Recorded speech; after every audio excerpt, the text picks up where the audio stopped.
Hello and welcome to Indus News live from Islamabad. I'm Javad Tehami and these are the headlines.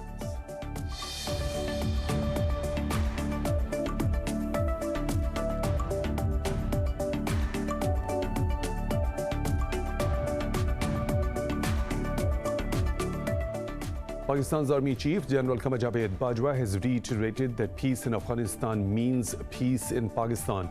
He said this during a meeting with Afghan envoy to Pakistan Najibullah Ali Khail, who called on him at the general headquarters in Rawalpindi. The Army Chief said Islamabad's sole aim is to help Afghanistan become a peaceful, sovereign and democratic country. The envoy hailed Pakistan's efforts for regional peace and stability.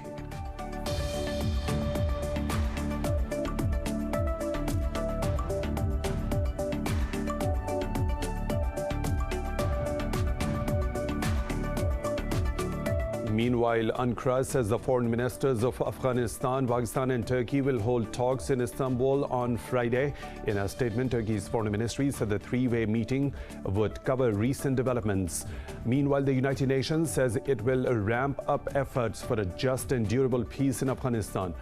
This comes after a wider Afghan peace conference was postponed because the Taliban said they would not participate.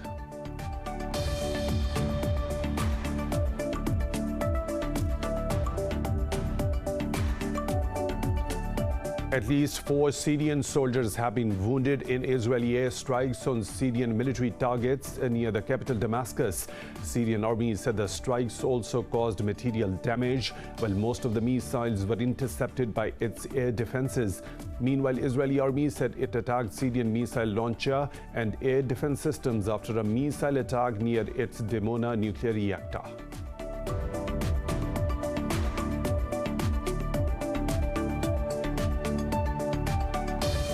The United States has pledged to cut carbon emissions by 50 to 52% below 2005 levels by the end of this decade. The goal was unveiled at the start of the two-day climate summit hosted by President Joe Biden on Earth Day.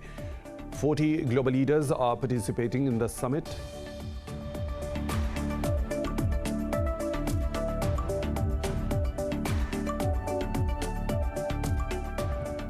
India has recorded the world's highest single-day spike in COVID-19 cases with more than 314,000 infections. The country has also registered its record 2,104 fatalities in the past 24 hours. Pakistan has reported over 5,800 cases and 98 deaths overnight as the toll approaches 16,700. Globally, the virus has claimed more than 3 million lives and infected over 143 million people.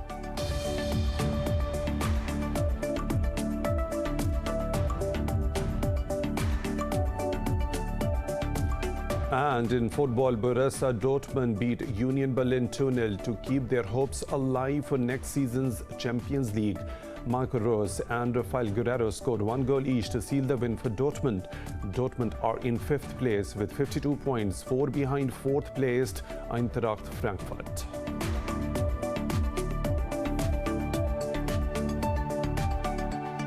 Those are the headlines and detailed stories right after a short break. Stay tuned.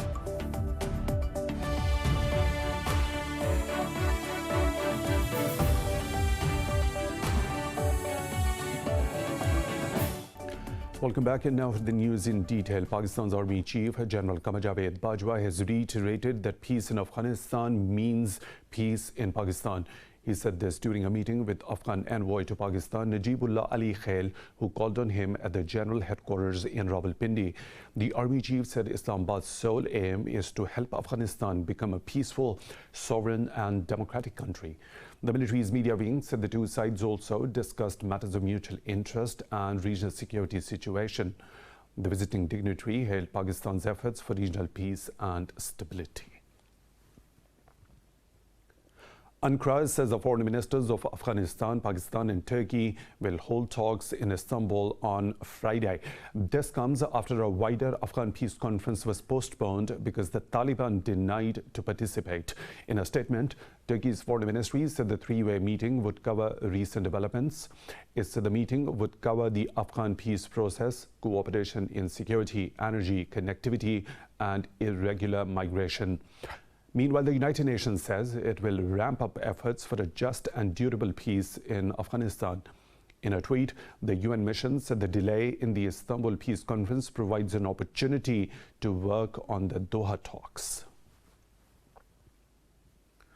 Government troops and the Taliban both claim they have inflicted casualties on the other in their latest attacks. The Afghan National Army said 7 Taliban fighters were killed and 8 wounded in an airstrike in northern Balkh province. For their part, the Taliban claimed responsibility for an attack on a security checkpoint in the province. The government officials confirmed the killing of 8 soldiers in clashes that ensued after the Taliban attack. The two sides continue their attacks amid the stalled peace process even after the US announcement that it will withdraw troops by the 11th of September. At least 4 Syrian soldiers have been wounded in Israeli airstrikes on Syrian military targets near the capital Damascus. The Syrian army said the strikes also caused material damage, while most of the missiles were intercepted by its air defense. Earlier, the Israeli army said it has hit a Syrian missile launcher and air defense systems after a missile attack near its Dimona nuclear reactor. An Israeli military spokesperson said the Syrian missile was fired at Israeli aircraft but overshot its target and landed in the Dimona area. The explosion near Tel Aviv's secretive nuclear facility also triggered warning sirens. The UN's nuclear watchdog says Iran has installed extra advanced centrifuges at its underground facility. This comes as world powers are engaged in talks in Vienna to revive the 2015 Iran nuclear deal. In a report, the International Atomic Energy Agency verified 8 cascades of 2 different classes of centrifuges at the Natanz plant.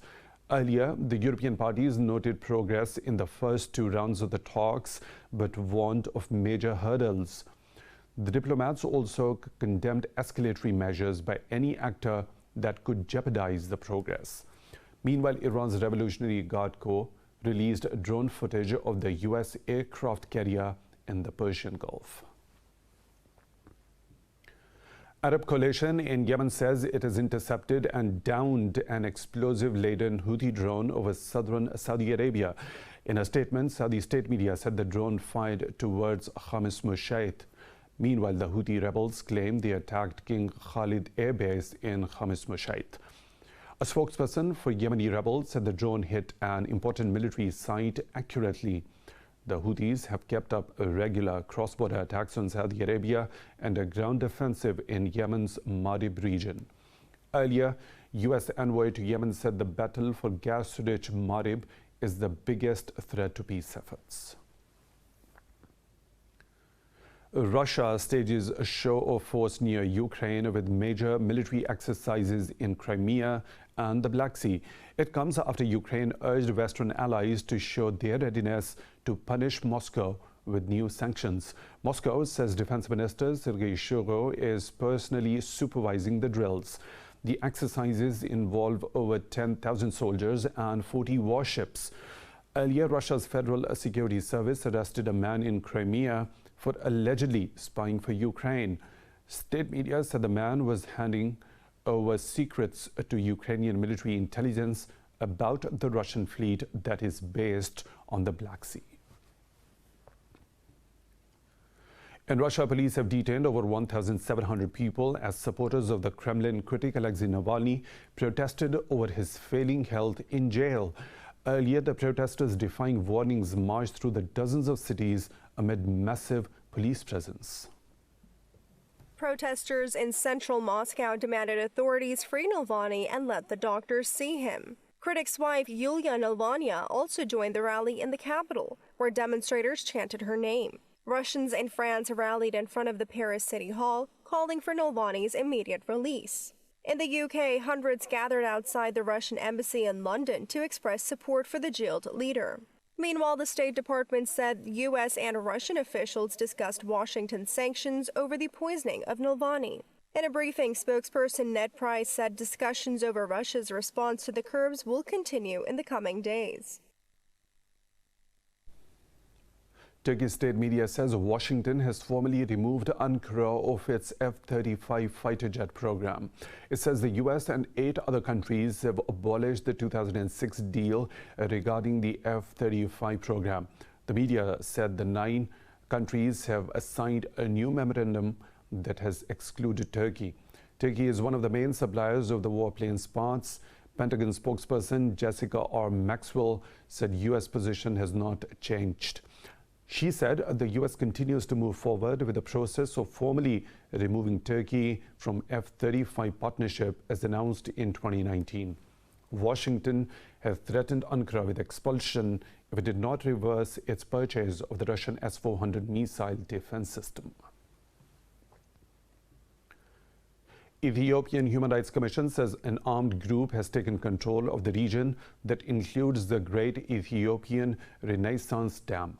The commission said the armed group also reportedly killed civilians and kidnapped public servants from the Benishangul Gumuz region. Witnesses say some officials were kidnapped by the armed group. The region has seen a surge of ethnic violence in recent months, including an attack in December that killed more than 200 civilians. The United States says it has seen no evidence of a withdrawal of Eritrean troops from Ethiopia's Tigray region. Earlier, Eritrea had assured that they would pull out their forces from the region. At a press briefing, State Department spokesperson Ned Price urged an immediate and full withdrawal of the Eritrean troops. Price said Washington believes the withdrawal is critical to restoring peace and security in the war-torn region. Talking about Chad, he said the U.S. is gravely concerned over violence following the death of President Idris Deby.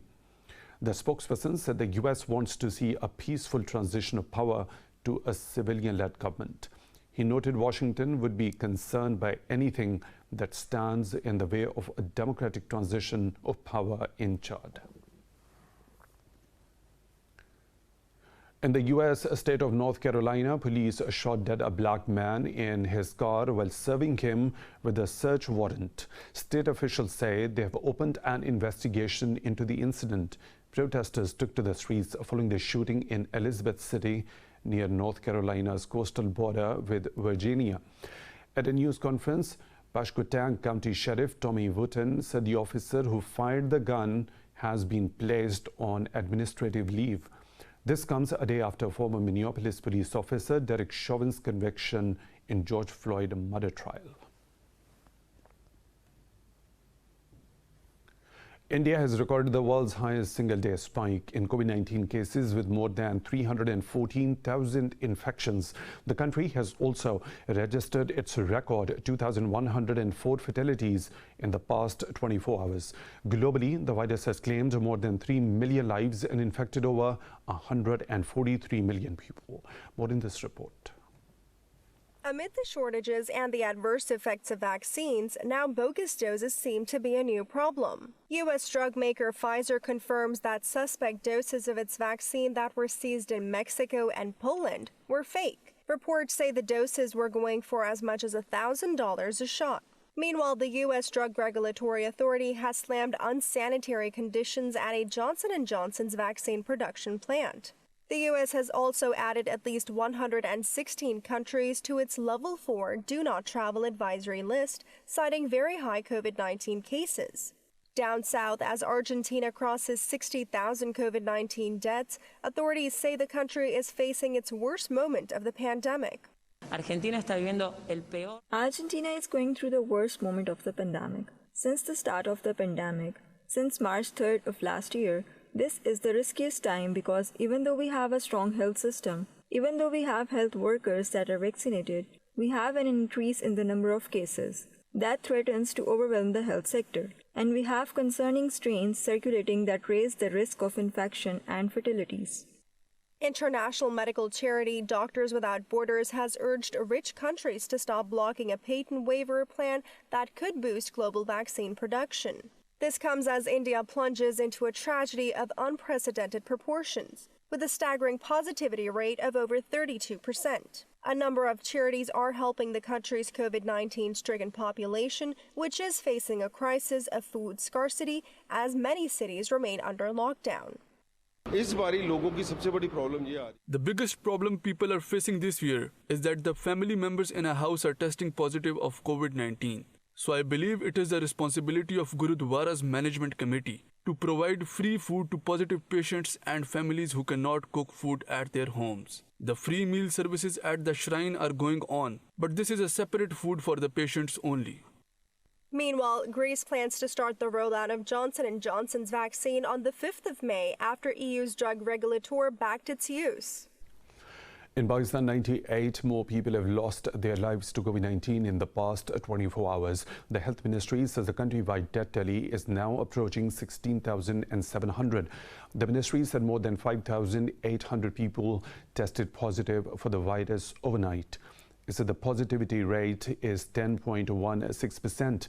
The caseload has crossed 778,000, out of which more than 676,000 people have recovered. Officials say there are nearly 85,000 active cases in the country, while more than 5,400 of them are in critical condition. Pakistan's President Dr. Arif Alvi says anti-national elements wants to destroy peace in the country. In a message, Alvi strongly condemned yesterday's Quetta blast in which 5 people lost their lives. 11 others were injured in the blast that took place in the parking lot of a luxury hotel. Prime Minister Imran Khan also expressed grief over the terrorist attack. In a tweet, he said the nation has made great sacrifices in defeating terrorism and will not allow this scourge to rise again. The Prime Minister said Pakistan remains alert to all internal and external threats. China has strongly condemned the attack, adding there were no Chinese delegation present at the hotel. A banned terrorist group, Tehreek-e-Taliban Pakistan, has claimed the responsibility for the blast. More stories to follow right after a short break. Stay tuned.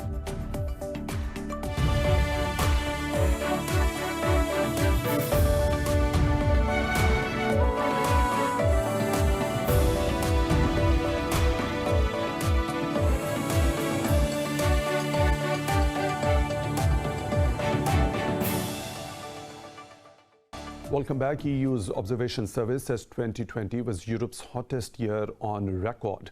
Scientists issued a stark reminder about the devastating impacts of climate change ahead of the US-led Earth Day summit. They say it was the hottest winter at 3.4 degrees Celsius above the average temperature seen during the 1981 to 2020. Meanwhile, the Arctic suffered a summer of extreme wildfires, partly due to low snow cover. The temperature in Arctic Siberia last year broke records by a large margin at 4.3 degrees Celsius above the average.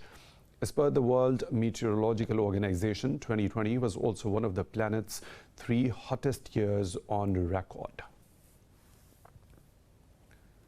As more and more countries join the push towards green energy production, one of the world's largest solar hybrid projects is nearing completion in Thailand.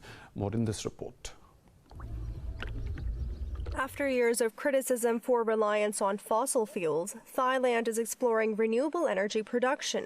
In the country's northeastern province, close to 145,000 solar panels are being set up on the surface of the water in Sirindhorn Dam. The soon-to-be-completed 7 solar farms cover some 300 acres of water area. Now, our current progress of the project is at 90% completion. The project area is divided into 7 platforms of floating solar cell panels. Now we've installed 5.5 platforms. There are still 1.5 platforms to work on, which we expect to complete by the end of April. And we think we will be ready to distribute electricity with this by the end of June 2021.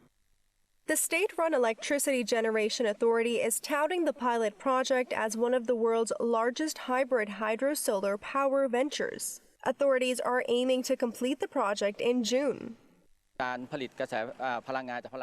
In terms of power generation, there are limitations when it comes to solar power. So we eliminated these limitations by continuously generating power via a hybrid system. Aside from that, we utilize everything we have here to make the best use of each component. We have space on the water surface, we have a hydropower station with a high voltage power transmission system. And with that combination, it will make the cost of power generation per unit lower.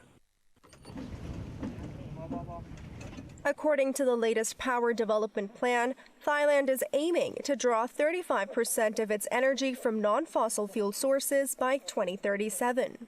State authorities plan to replicate the pilot project at 8 more dams over the next 16 years. NASA says its Perseverance rover has extracted the first sample of oxygen from Mars. The 6-wheeled robot converted a sample of the planet's carbon dioxide into oxygen through an instrument aboard the rover. NASA says the conversion can open up possibilities for further experimentation towards the goal of human life on Mars. In a press release, it termed the conversion quite modest at 5 grams, equivalent to 10 minutes of breathable oxygen. According to NASA, the red planet's atmosphere comprises 96% carbon dioxide. In Hong Kong, a professor has developed a program using role-playing robots to help children with autism improve their social skills. The initiative has been adopted by other non-profit groups and schools. More in this report. The Robot for Autism Behavioral Intervention Program is designed for people with autism between the ages of 3 and 18. It aims to help them be more social and to resolve issues such as conflicts and bullying. More than 1,200 children have been using the program since its launch in 2015. It's Bean. He finished my snacks. These individuals with the autism, they have low motivation interacting with the human beings. And also they have the hypersensitivities to the sensation around the world. For example, the human facial expressions or the human voices. So we use the social robots to teach them the social skills in order to reduce their anxiety. The robots engage the children with the role-playing and verbal interaction. A typical class involves 2 small robots acting out social scenarios, helping the children see the difference between appropriate and unacceptable behavior, such as tantrums or screaming. She is now more active, such as asking people what their names are and who they are. She has started to have some degree of social life, and also her speaking skills have improved from saying single words to using vocabulary and forming sentences. The credit goes to them, the robots, and the team. More than 20 non-profit groups financed by governments as well as public schools in Hong Kong and Macau have adopted the program since 2016. In the long term, Catherine so hopes her program can fight the exclusion of people with autism.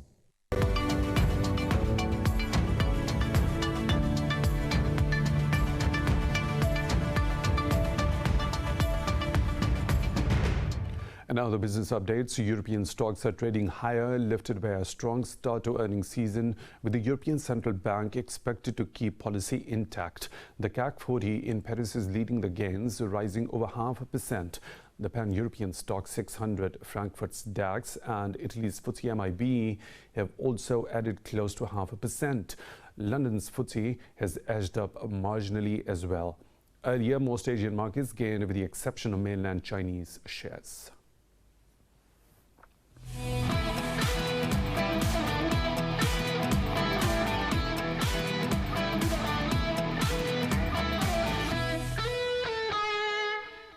In football, Borussia Dortmund beat Union Berlin 2-0 to keep their hopes alive for next season's Champions League. Dortmund are in 5th place in the Bundesliga with 52 points, 4 behind 4th-placed Eintracht Frankfurt. Marco Reus and Rafael Guerreiro scored 1 goal each to seal the win for Dortmund in the German Bundesliga. Meanwhile, Real Madrid have reclaimed the top spot in the Spanish La Liga by beating Cadiz 3-0. Star striker Karim Benzema scored a brace and provided the assist for Alvaro Odriozola to head in. Real are now level with second-placed Atletico Madrid on 70 points, but top due to better head-to-head record. In the English Premier League, leaders Manchester City defeated Aston Villa 2-1 to go to 11 points clear atop the league standing. Phil Foden and Rodri netted 1 each to move City a step closer to claiming their Premier League title. In another fixture, Tottenham Hotspurs ascended to 6th place with a 2-1 win over Southampton. The Spurs now sit on 53 points, just 2 outside the top 4. Elsewhere, Juventus came from behind down to Parma 3-1 in their Serie A encounter. The win lifts Juve to third place with 65 points, one behind second-placed AC Milan, who suffered a shock 2-1 defeat to Sassuolo.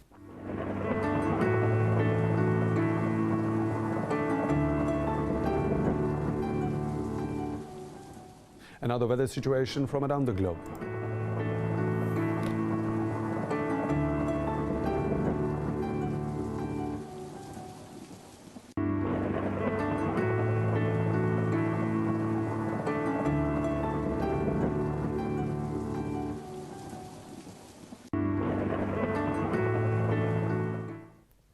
And that is all for now. For the latest updates, you can follow us on social media at Indus.News.